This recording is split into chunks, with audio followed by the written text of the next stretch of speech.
What's going on, guys? We're here today with a 2018 F150 XLT. So today we're just going to go around the truck. I'm going to give you a quick rundown of the features, the options that it came with, this one in particular.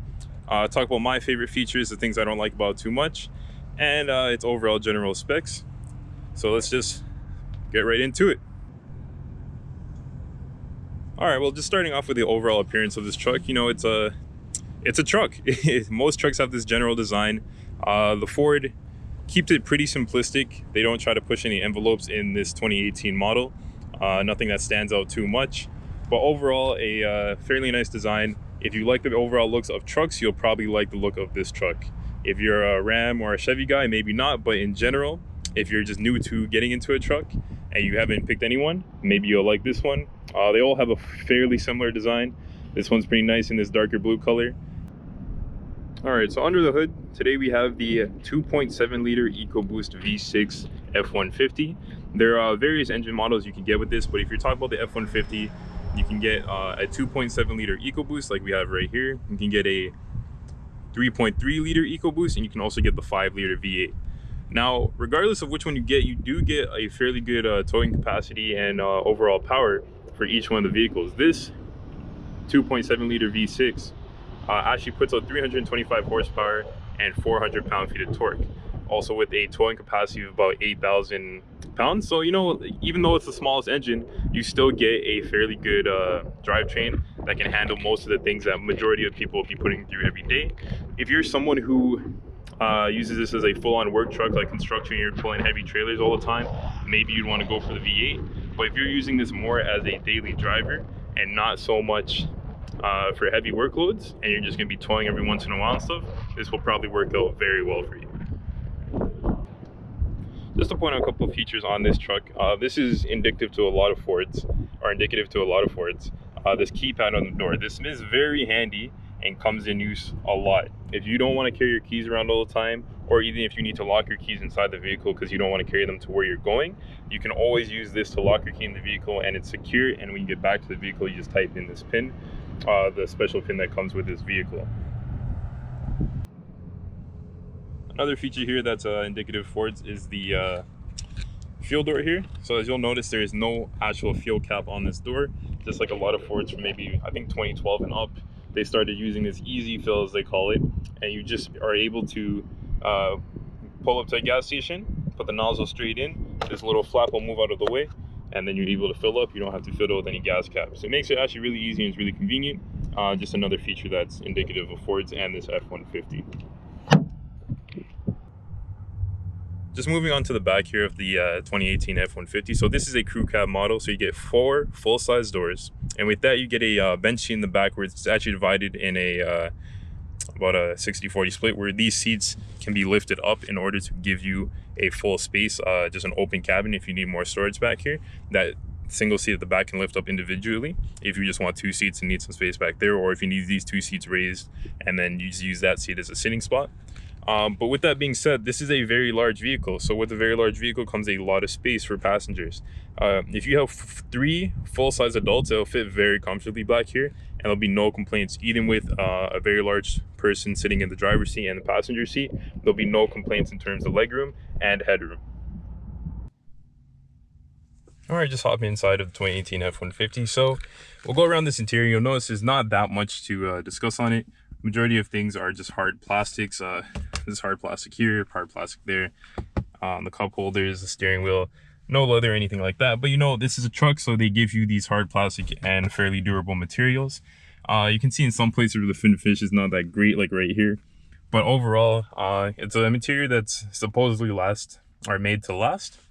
Not one that's necessarily made to look good. You can of course get F-150s in much nicer trims, but this one being more of a base trim, these are the type of materials you get inside.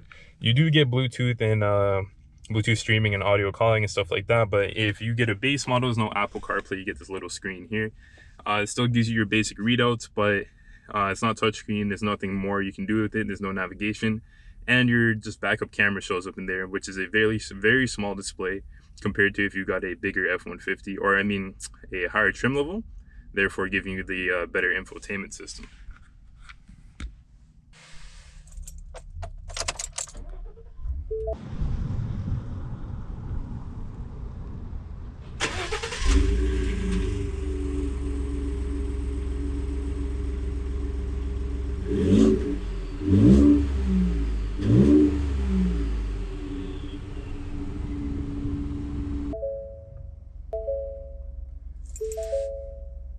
All right, so just starting up the F-150, you hear that classic Ford chime. It happens every time you open the door, anytime you turn on the vehicle. I'll just give you guys a quick view of this display, show you what it looks like when it's operating. So really it's just this little blue screen, nothing else. If you go to media for your music, or if you had Bluetooth connected, it'll just show you that there. And if you go into reverse,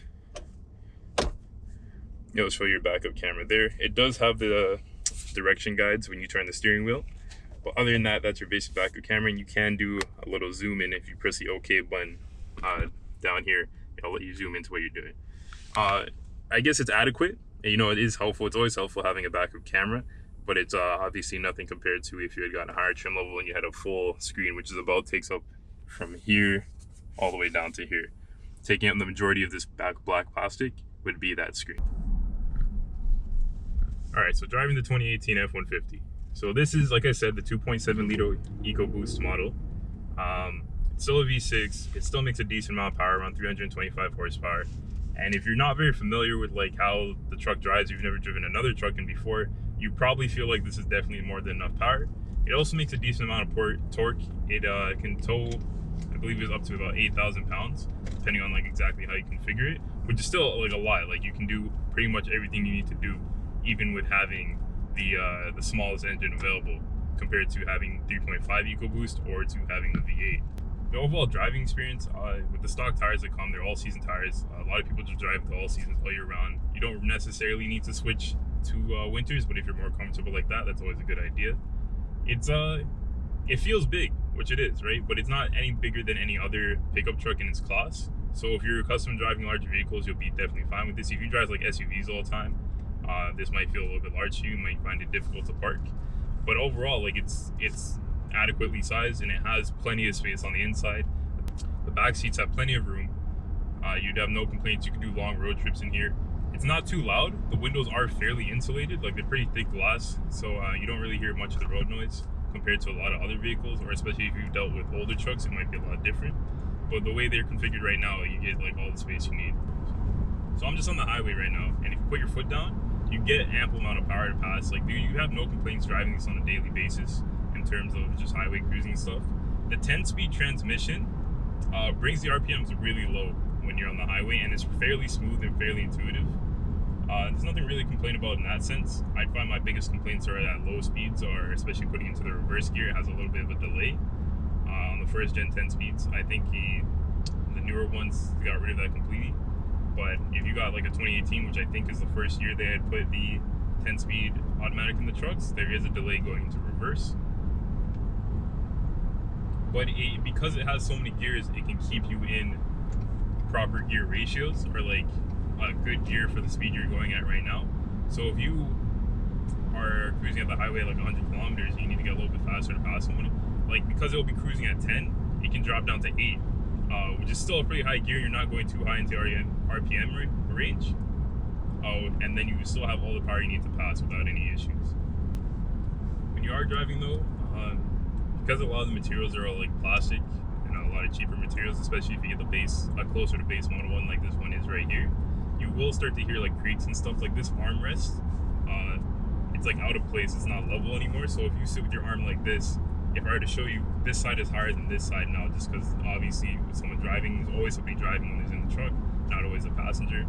And so the things are not the best materials and not the best qualities, and the trucks are fairly expensive, but they're expensive based on their capabilities, not necessarily their interior quality. But you definitely notice that there's just like a ton of plastic everywhere, and not much effort in that department. But you can get trucks that are configured in a way, or F-150s that are configured in that way, that will be much more luxurious and have a lot more of the premium features. But in a base model, if you're just trying to get into like the cheapest full-sized pickup truck you can get, you are going to see a lot of the plastics everywhere. Ride is really comfortable in here actually, so it's, I think due to the long wheelbase, it goes over bumps very nicely, and of course the suspension has a lot of travel, and that's kind of the way it's made to accommodate that. In terms of handling, it's nothing really to write home about. It handles like a pickup truck. It's not a performance car, so that's not how you intend for it to be. So it handles exactly how it should, and it's very light power assisted steering. So it's really good when you're in parking lots and stuff, because like I said, it is a heavy truck, so to be able to turn the steering wheel very easily is really beneficial. beneficial in those situations, or in these like tighter spaces that you might end up being. So it is set up exactly how you would want to set up, and overall is a fairly nice experience. So on that note, guys, if you enjoyed this video, don't forget to like, comment, subscribe, and if you have any ideas for any other vehicles you'd like me to review, just leave a comment down below and I'll try to see if I can get my hands on one.